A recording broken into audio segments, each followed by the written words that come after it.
Olá, boa noite a todos. Vamos aguardar um pouco, de modo que aqueles que nos seguem possam estar aqui junto conosco, presente neste momento de reflexão, em que o Lex nos oportuniza na noite de hoje. Boa noite, Ana, Maíra Mendes. Vamos aguardar um pouquinho mais. Boa noite, João. Seja bem-vindo à sua casa. Hoje nós teremos uma conversa a respeito do julgamento da mulher adúltera, mas uma visão psicológica de todo aquele movimento. Boa noite, Orestes, seja bem-vindo, sempre nos acompanhando. Cícero também, seja bem-vindo a todos vocês que estão aqui. A Antônia, boa noite, Antônia, boa noite, Kátia Cardoso. Enfim, vamos esperar um pouquinho mais, de modo que os nossos seguidores, né, na verdade, nossos convidados, entrem e participem conosco deste momento de reflexão. Como eu estava falando, essa proposta, né, ela veio a partir de um atendimento, né, no meu dia a dia, e surgiu, né, essa possibilidade de refletir, e eu gostaria aqui de compartilhar com vocês, boa noite, de compartilhar com vocês essa percepção que na verdade veio de forma intuitiva durante um atendimento. O áudio está ruim, é porque eu fui baixo, será? Deixa eu desligar aqui. Melhorou? É porque eu falo baixinho. Mas se você disser que o som tá ok agora, tá tudo bem. Alguém pode me dar um retorno a respeito do som?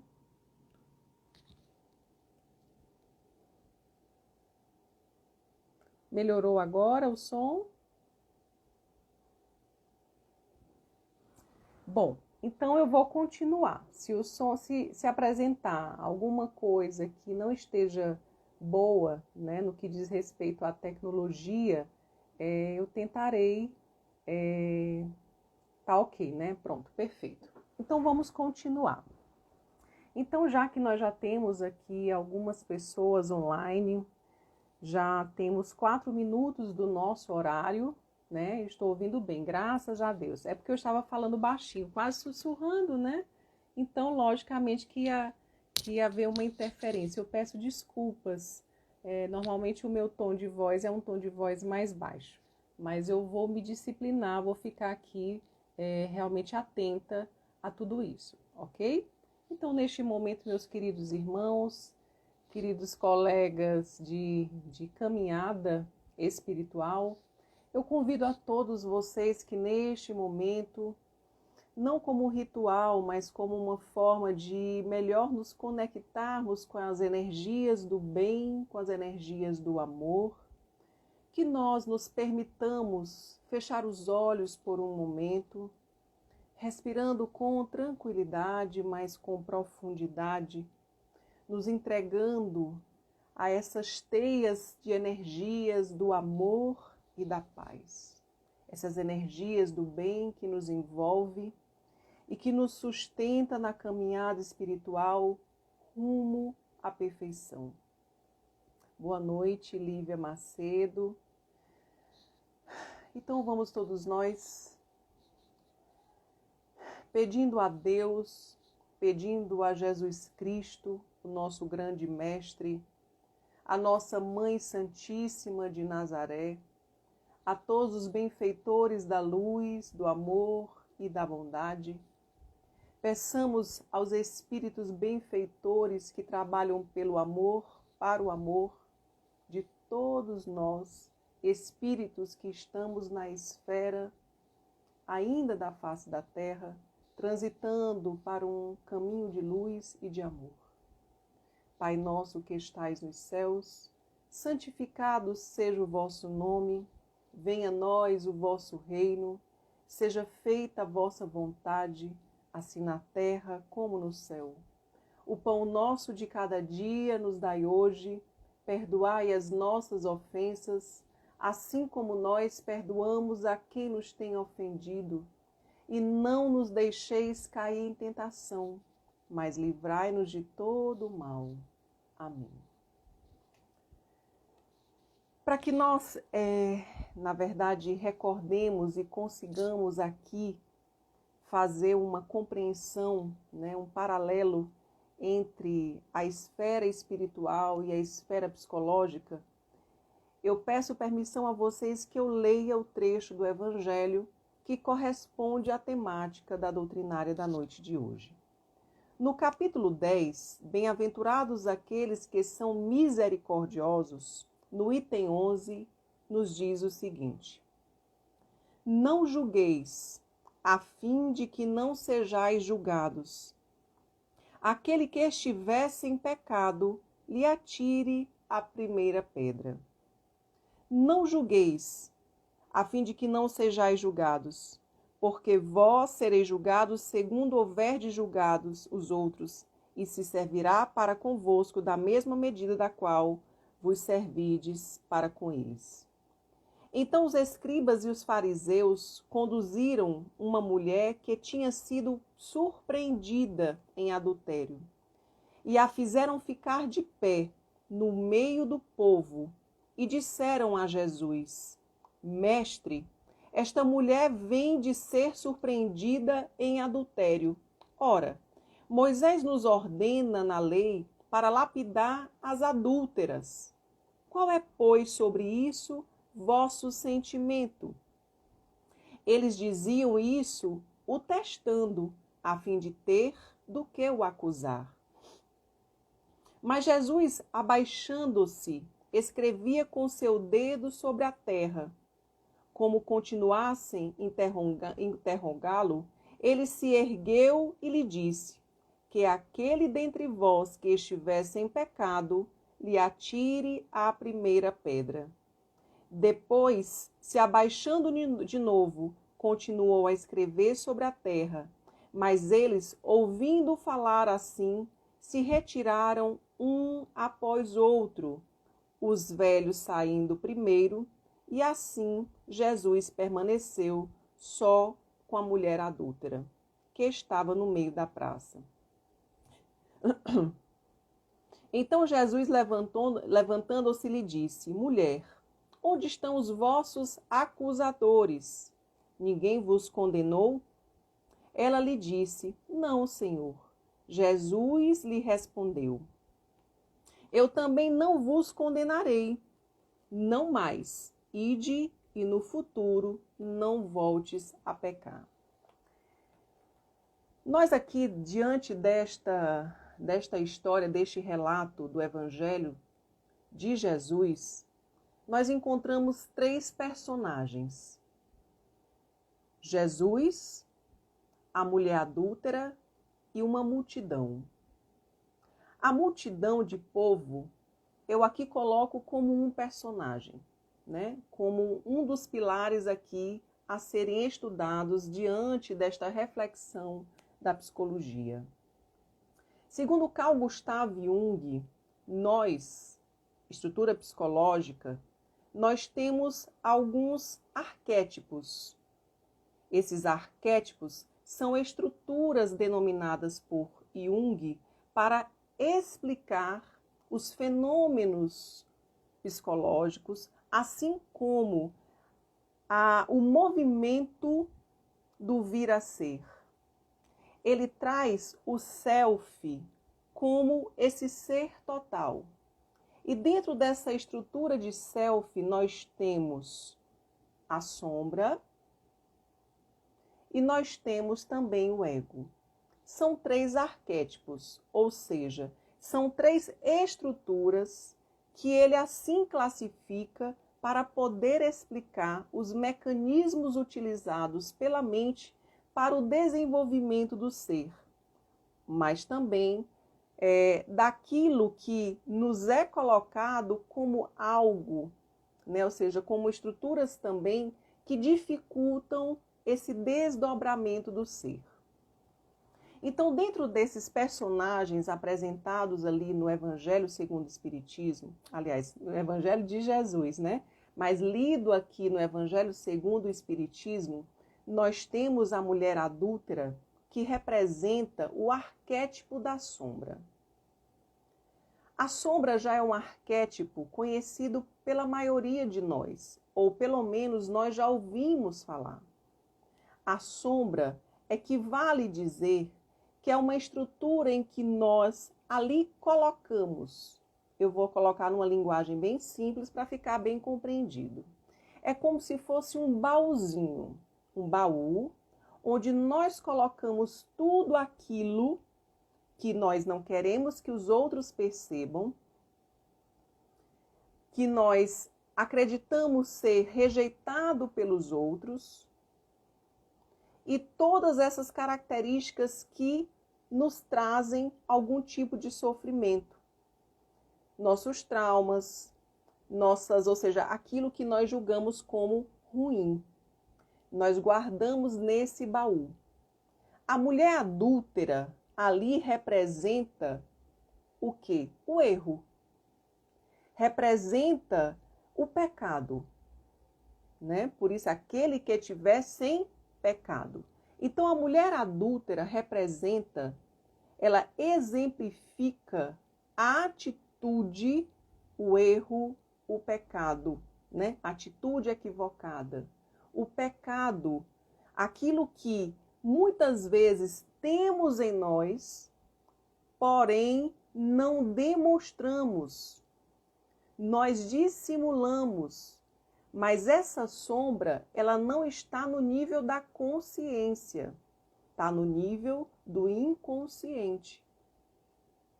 Mas eu explicarei depois o porquê que tem o arquétipo coletivo, do inconsciente coletivo, e o arquétipo do inconsciente individual.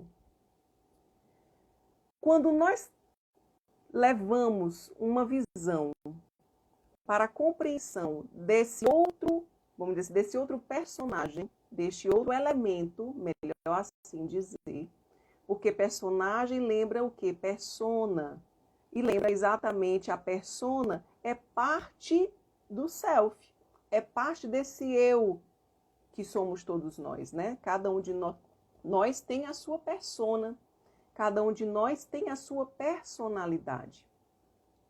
Então, esse elemento povo que chega ali e traz a mulher adúltera representa o ego. O ego é o centro norteador da consciência. O ego é toda uma estrutura que se coloca num fazer, num ser em que as outras pessoas aceitam. Representa aquilo que eu desejo ser. Então, essa multidão de povo que traz a mulher adúltera representa o elemento do ego.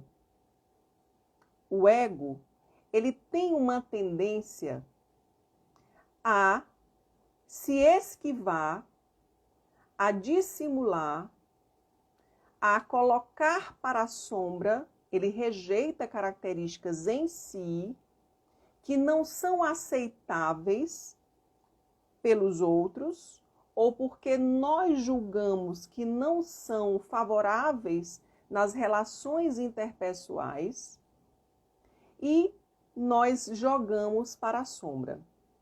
Nós negamos. Por exemplo, só para que vocês entendam, aliás, eu não trarei outro exemplo se nós estamos trazendo esse exemplo maior, que é da mulher adúltera. Se nós analisarmos, essa multidão Quando Jesus coloca assim: aquele que tiver sem pecado, que lhe atire a primeira pedra. No momento em que Jesus provoca o ego, provoca essa multidão, e que aqui eu faço um paralelo com o ego,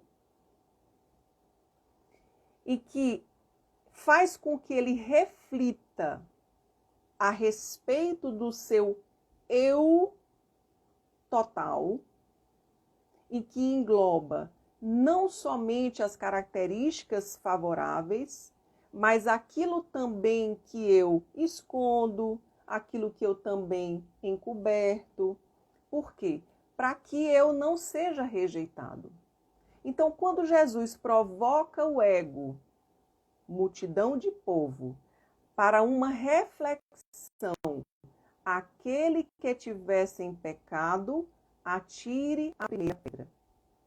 Jesus, nesse exercício, ele fez com que cada um que estivesse ali deixasse de lançar para a mulher adúltera as projeções que são deles, ou seja, que são elementos, características deles, porém são identificadas nos outros.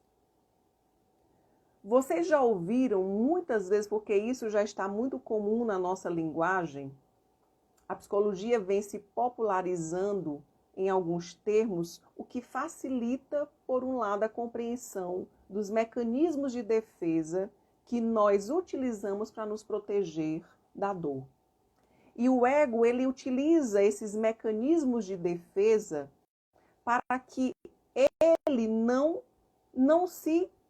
sinta dor, para que ele seja protegido, porque ele precisa acreditar que ele é bom o suficiente, que ele é maravilhoso, né? Que ele tem uma estrutura, enfim, perfeita, ajustável. Então, ele tenta manter tudo isso.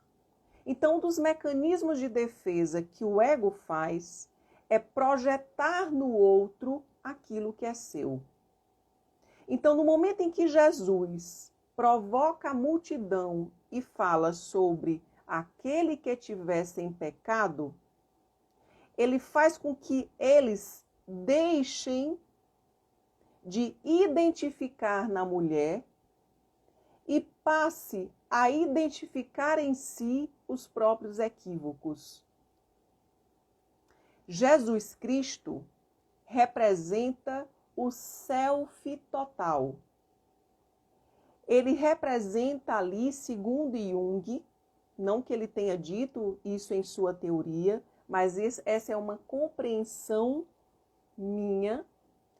Jesus Cristo adquiriu, ele chegou no seu processo de individuação total, em que não existe mais a separação entre luz e sombra, entre ego e sombra, porque ele já é todo luz.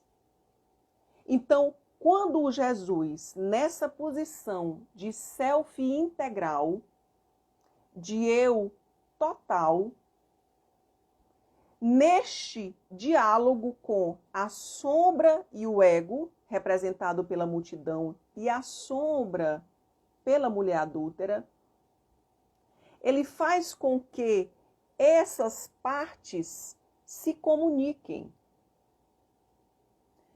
Tanto o ego, que tem dificuldade de auto-observação, por uma questão natural de proteção, de sua estrutura de saúde psicológica, vamos dizer assim, porque ele tenta manter isso, essa estrutura perfeita, né, jogando para debaixo do tapete ou dentro desse baúzinho, colocando ali, são aqueles sentimentos que eu rejeito, aqueles traumas que eu deixo lá dentro do inconsciente, aquelas características que eu julgo que não serão aceitáveis pelos outros, aqueles sentimentos que eu também acho que não serão aceitáveis pelos outros, Exemplo, quantas vezes nós sentimos raiva, mas dissimulamos a nossa raiva?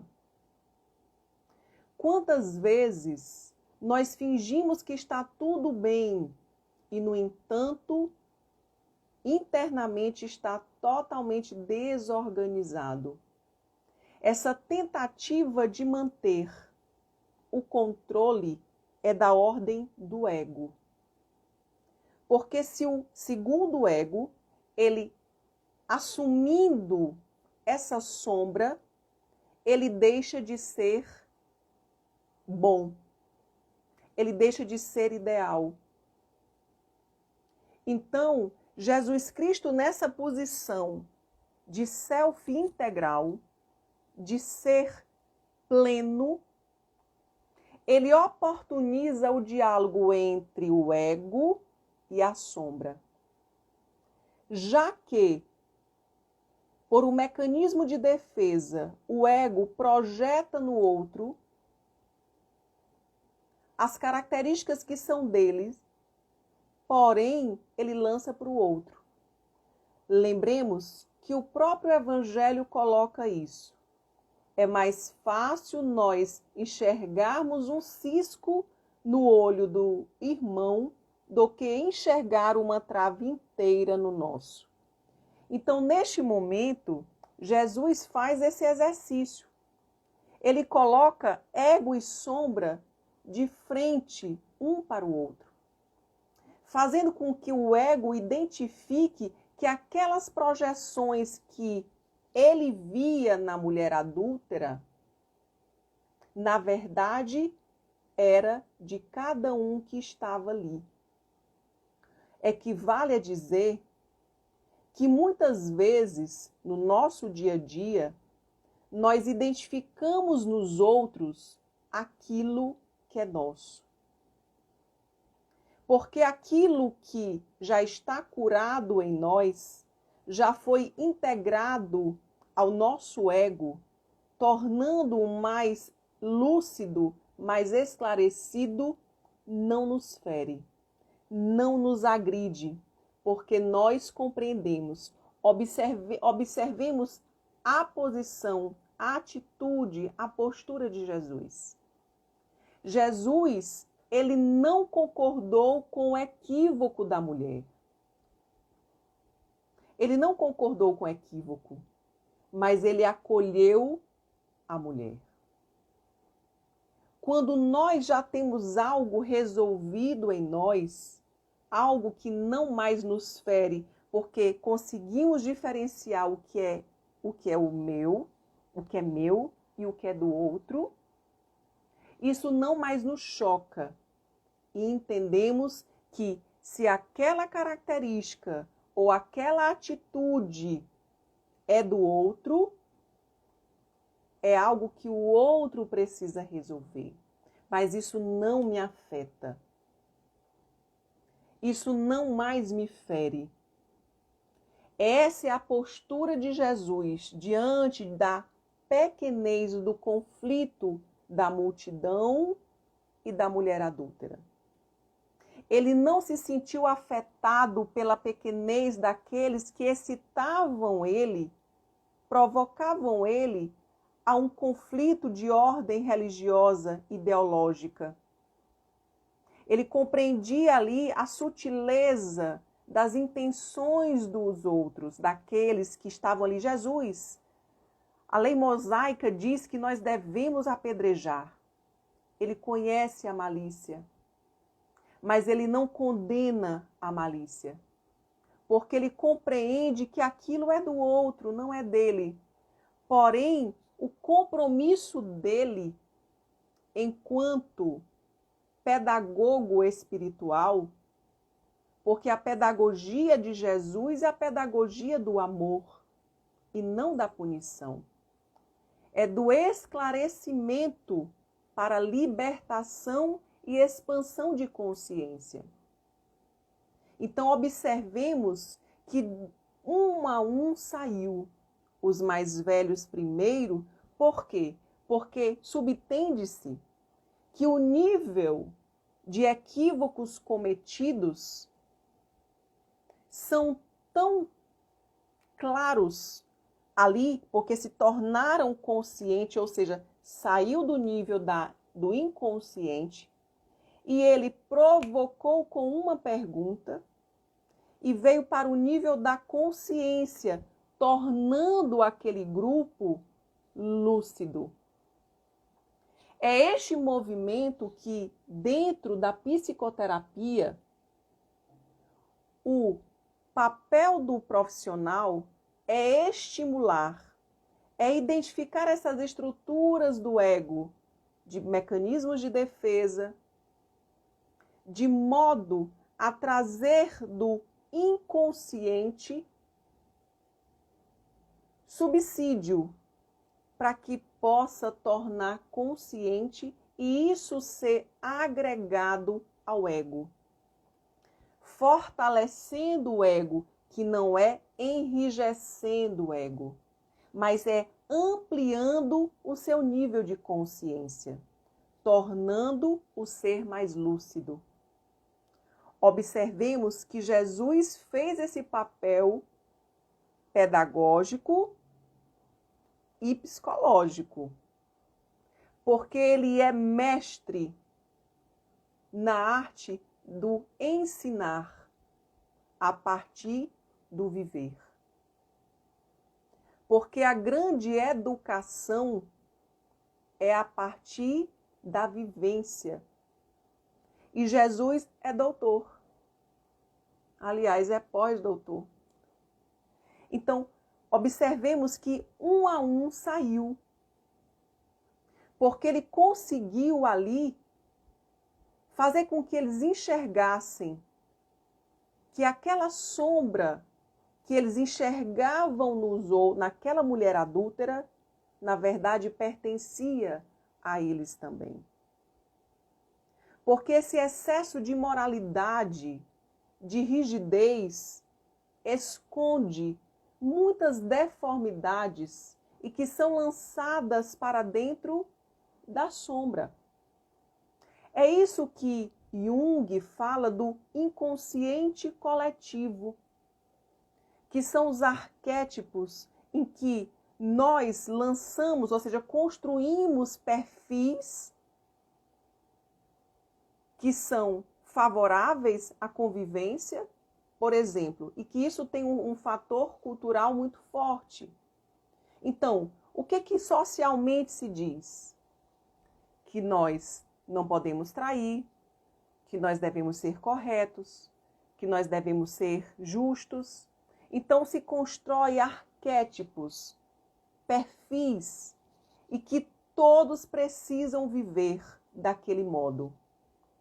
Porém, Jesus entende que não é assim, viva desse modo. É, vá e não voltes a pecar. Ou seja, eu não posso mudar, e nem tu pode mudar o que já foi vivido. Mas torne isso um aprendizado, ampliando o teu nível de consciência.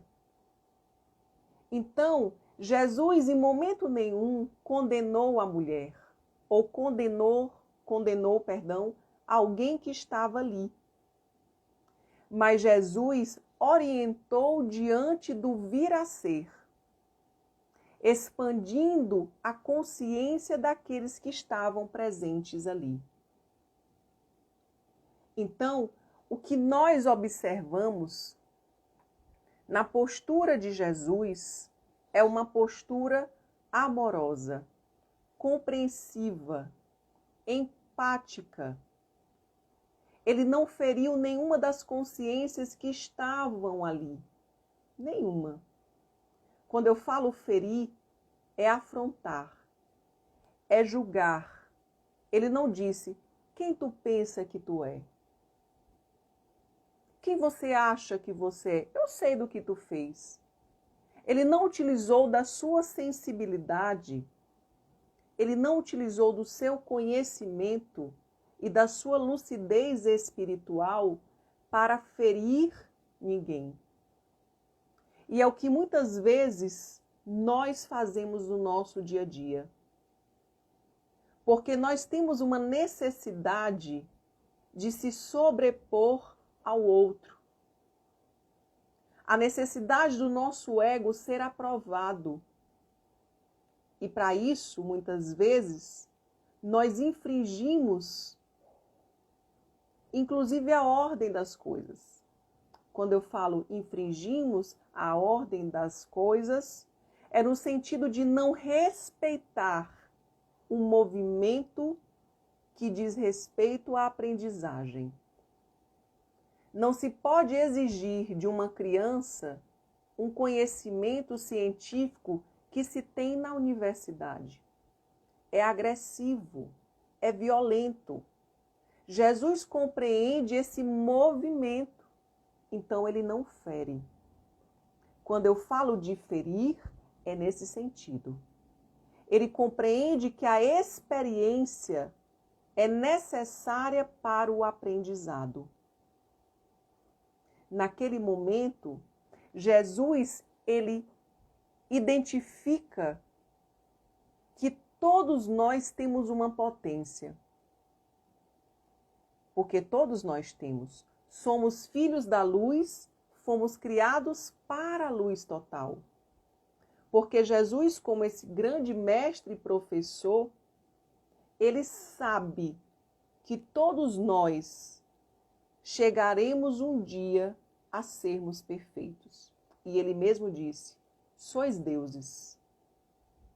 O que equivale a dizer que dentro desse movimento, dessa estrutura aqui psicológica que foi, logicamente, de forma didática, bem simples, que eu estou tentando, né, se não ficar compreendido direitinho, por favor, deem aí um feedback para que eu possa reestruturar algum significado ou algum arquétipo que não ficou bem entendido, para que todos nós possamos sair daqui um pouco mais esclarecidos.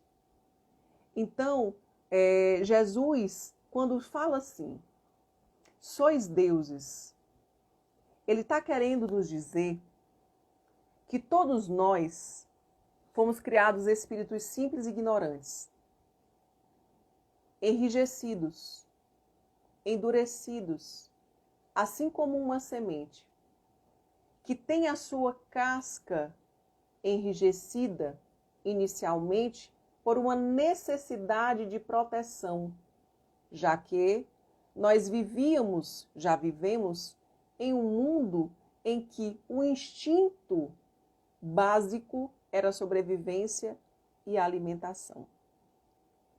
Mas com o passar dos séculos, dos milênios, porque somos espíritos milenares, é necessário ir se rompendo pouco a pouco essa casca do ego que precisa abrir, Precisa abrir para que essa potência da semente, ou seja, ali a matriz nobre, essa matriz genética, e essa nossa genética é a genética divina.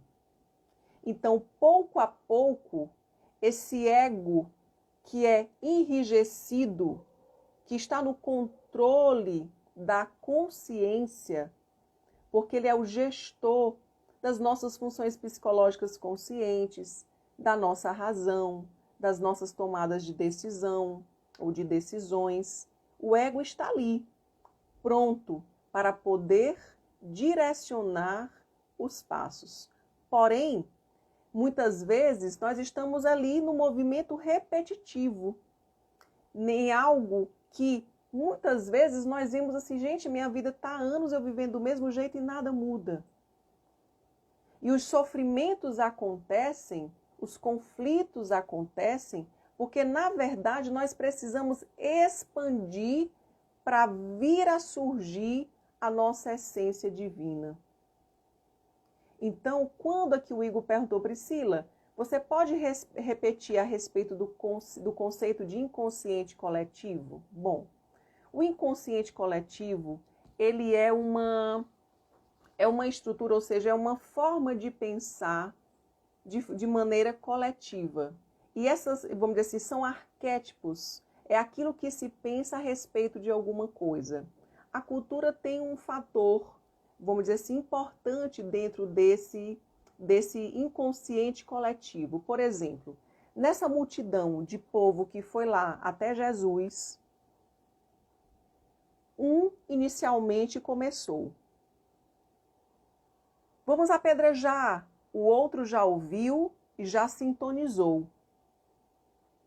Ou seja, aquilo que existia nele, aquele julgamento que existia nele, aquele conceito de certo e errado que existia naquele que iniciou esse propósito, também existe no outro.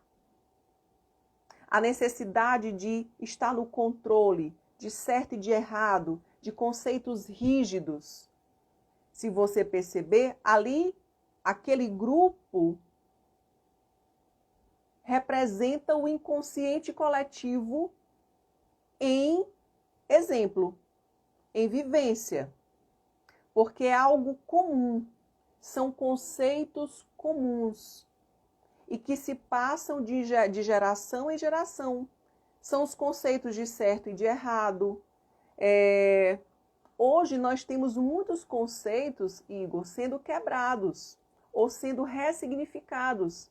As próprias relações afetivas, isso é prova, né, desse inconsciente coletivo, ou seja, aqueles padrões de certo e de errado, e que hoje há uma expansão da consciência e que esse inconsciente coletivo, que é aquilo que move coletivamente, porque existem conceitos comuns, referências comuns. Então, isso eu posso chamar de inconsciente coletivo e que se atrai. Energeticamente são atraídos pessoas que compartilham desse mesmo inconsciente coletivo. O inconsciente individual é ali uma certa oposição do ego. É aquilo que o ego, que é gerenciador da consciência, rejeita. Rejeita em si e joga para a sombra. Então, todos nós temos características do inconsciente coletivo, mas também temos características do inconsciente pessoal, que são características pessoais que nós rejeitamos porque classificamos isso como ruim. E não é. Primeiramente porque a aceitação de quem somos, porque todos nós temos o lado luz e o lado sombra, não é rejeitando a sombra que eu me torno melhor, mas é abraçando a sombra, acolhendo aquilo que eu acho que é ruim, é que eu me tornarei mais fortalecido, mais amplo, mais consciente, mais integrado, porque eu passo a não mais me ferir. Por exemplo, a autenticidade significa um diálogo entre o ego e a sombra. Por exemplo, dentro desse exemplo da mulher adúltera, quando ela dialoga com Jesus, mas mestre, eu pequei, ou seja, ela assumiu ali, não é a questão da culpa, apesar de fortemente ela estar se sentindo assim, porque isso também já tem o quê? Parte do inconsciente coletivo que condena todo aquele que se equivoca. Ao invés de acolher para reparar, nós temos uma tendência a condenar, a rejeitar, a ferir, a abortar aquela pessoa das nossas relações. Então, normalmente nós temos em nós, fazemos parte de nós, o inconsciente coletivo, mas também o inconsciente pessoal.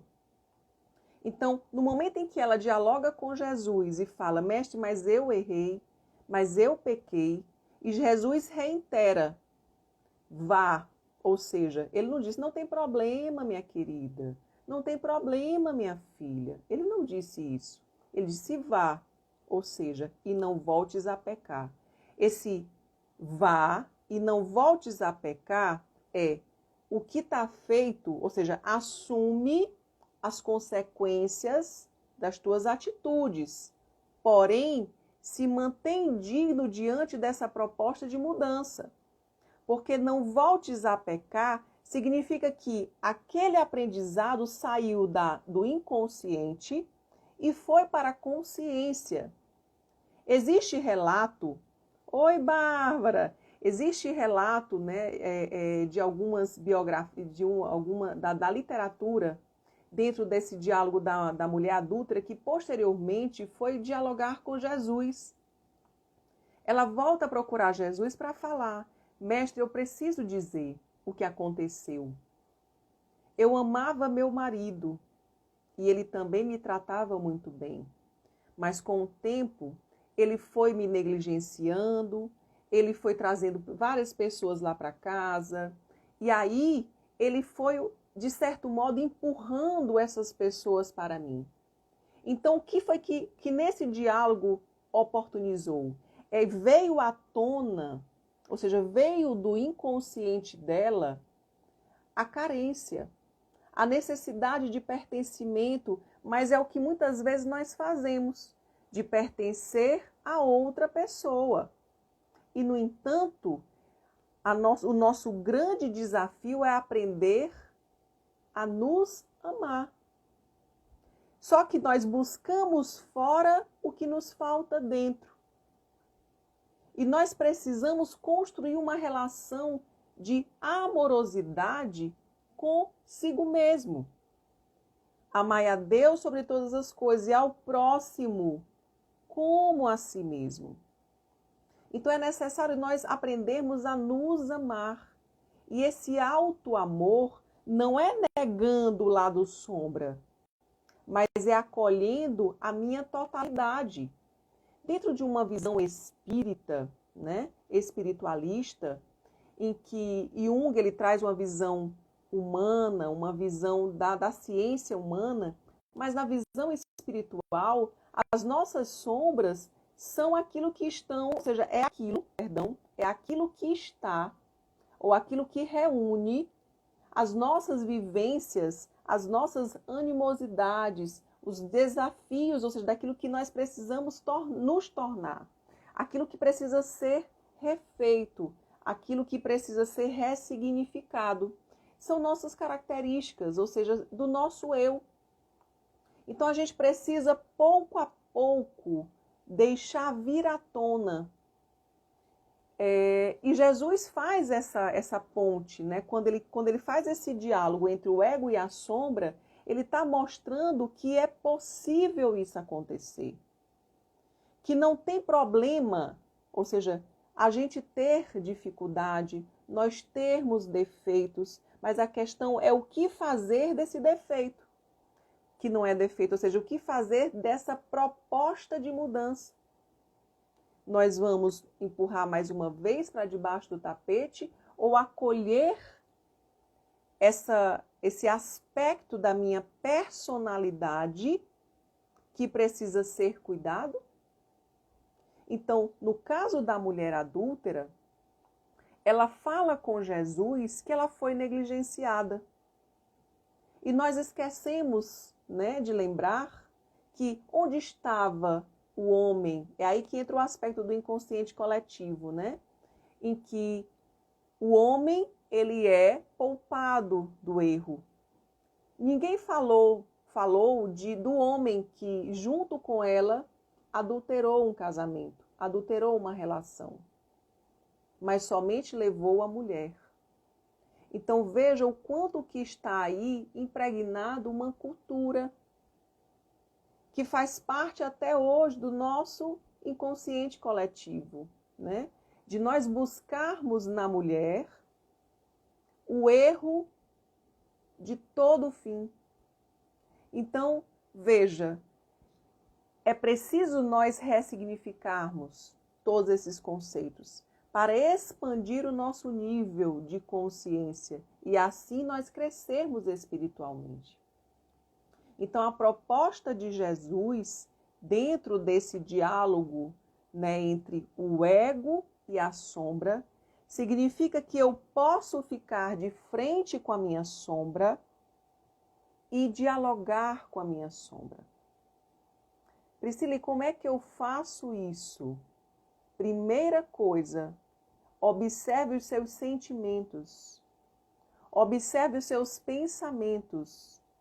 Observe como você fica diante de algumas situações e que você percebe uma incoerência entre aquilo que foi sentido e aquilo que foi feito, aquilo que foi dito, aquilo que foi um comportamento que foi o oposto daquilo que se tinha vontade de fazer.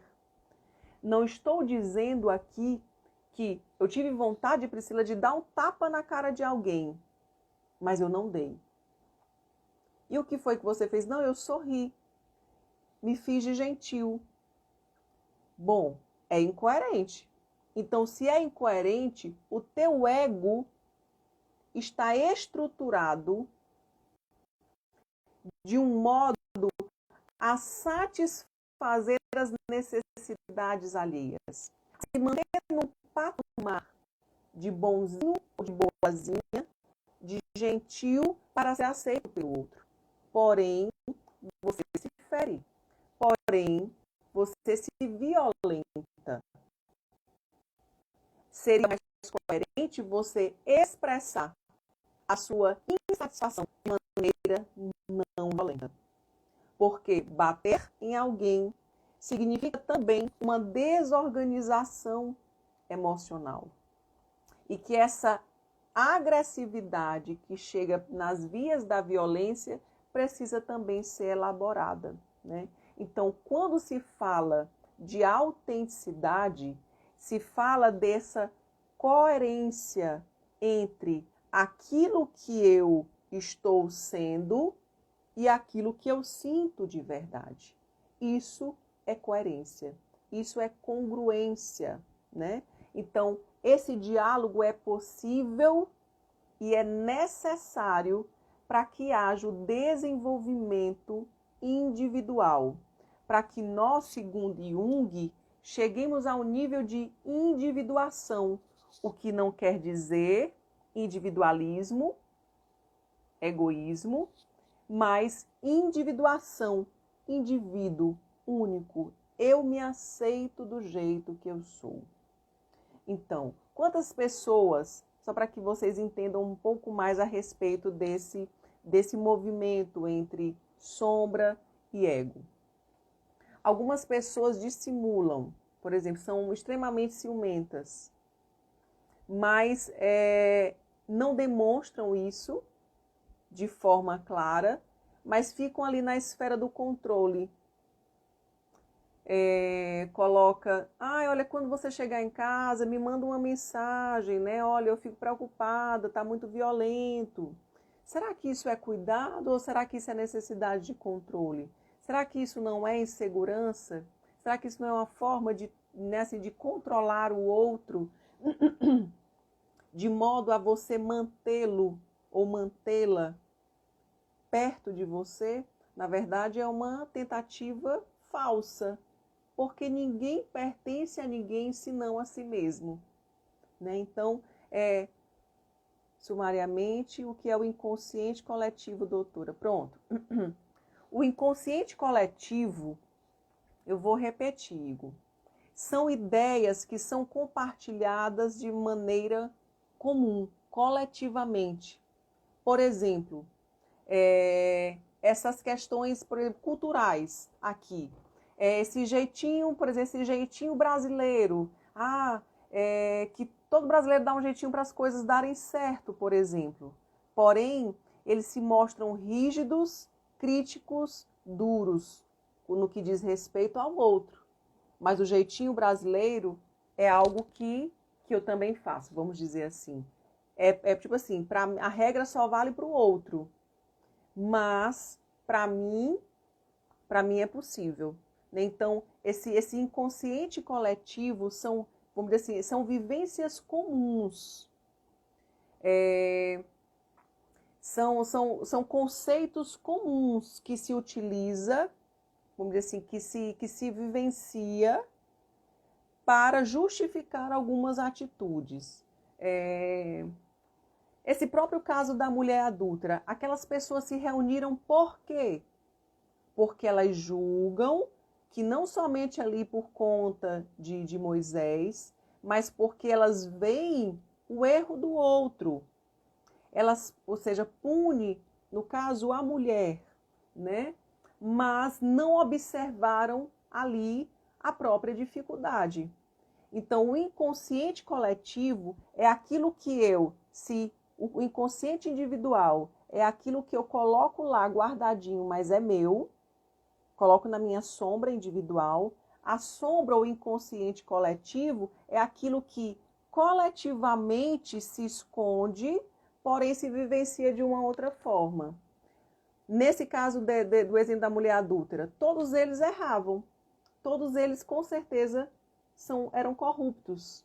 Porém, só verificaram a corrupção no outro. Aí mais um exemplo disso é o quê? Ver um cisco no olho do teu irmão e não ver uma trave inteira na sua.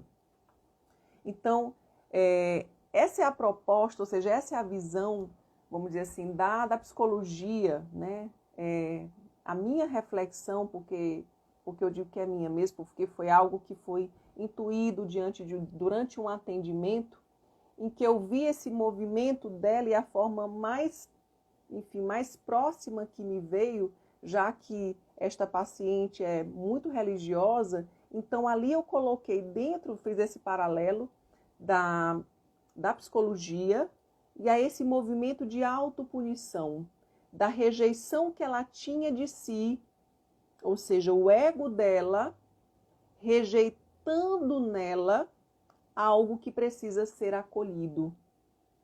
Porque o nosso lado sombra não pode ser punido, precisa ser acolhido, e se forem características que realmente não são saudáveis para o seu desenvolvimento, mas elas precisam ser reconhecidas. E aí, integradas ao seu ego, que é o centro norteador da consciência e das funções psíquicas, né? Para dar razão, raciocínio, para que se expanda essa consciência. À medida que eu rejeito esses aspectos da minha personalidade, que eu acredito que não são favoráveis, eu não cresço, mas eu me enrijeço, eu nego, eu sofro, entro em conflito, entro em depressão, né? Entro em crise de ansiedade. A ansiedade é uma forma, vamos dizer assim, de exemplificar aqui no nosso dia a dia, desta briga constante entre o ego e a sombra. E aí esse conflito, ou seja, essa guerra, já é o quê? Uma cobrança excessiva por uma perfeição. E a negação daquilo que também é meu, né? Então a depressão e a ansiedade, elas estão ali muito juntinhas. Quem tem depressão tem ansiedade. Quem tem ansiedade pode vir a ter depressão também. Então, é algo que a gente precisa olhar. O que essas emoções estão me dizendo? Por que eu estou nesse momento tão em conflito?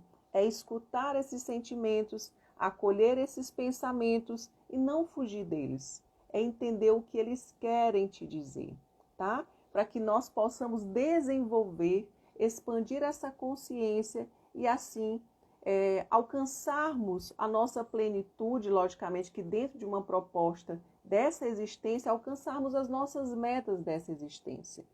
Porque realmente chegou o momento de nós assumirmos esse banco do motorista e realmente ali dirigirmos o nosso carro rumo àquilo que precisamos alcançar. Aqui me coloco à disposição para vocês fazerem alguma pergunta, fazerem algum comentário e a gente partilhar nesses minutinhos finais. Nós temos 5 minutinhos. Estou aqui à disposição. Aliás, estamos todos nós, né? Já que é um diálogo coletivo. Nós estamos aqui nos auxiliando dentro dessa proposta. Tem mais alguma pergunta, Yuri?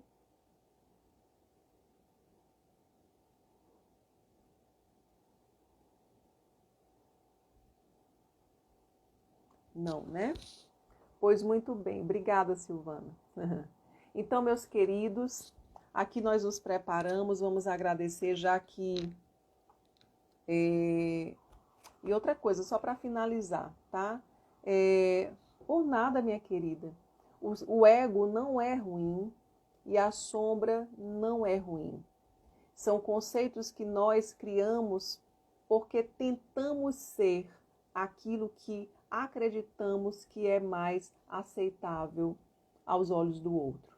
E não precisa ser assim. A gente não precisa viver à mercê da aprovação do outro.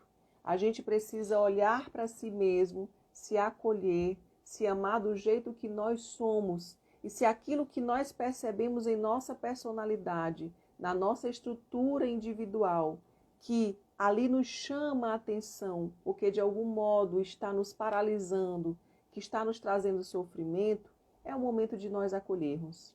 Porque amar a Deus sobre todas as coisas e ao próximo como a si mesmo. Se nós não nos acolhemos, nós estamos infringindo uma lei maior, que é a lei do amor. Queridos, aqui eu deixo minha gratidão. Obrigada a todos vocês que estiveram presentes aqui neste momento em que nós estamos construindo mais uma percepção e lembrando que o erro é apenas uma forma de aprender, que certo e errado é percepção, né? Que tudo é experiência. Como diz Divaldo Franco, finalizo hoje com esta frase. Divaldo diz que o erro é a forma mais correta do que não se deve fazer pelas consequências que se traz. Mas lembrando que toda a experiência, ela atravessa o caminho, muitas vezes, do erro, ou seja, da experiência que nos traz ali um certo sabor amargo. Mas é a partir dessa experiência que nós conseguimos desenvolver em nós muita potência. Então, abracemos a nós mesmos de forma ampla, amorosa, justa e grata, porque nós estamos hoje bem melhor do que ontem. É assim que deve ser, é assim que é e é assim que sempre será. Nós sairemos dessa existência muito melhor do que entramos, principalmente pelo nível de consciência que nós estamos tendo a oportunidade de ter e de desenvolver nessa existência. Meus queridos, boa noite a todos vocês, um abraço, que Deus nos proteja, hoje, amanhã e sempre. Graças a Deus.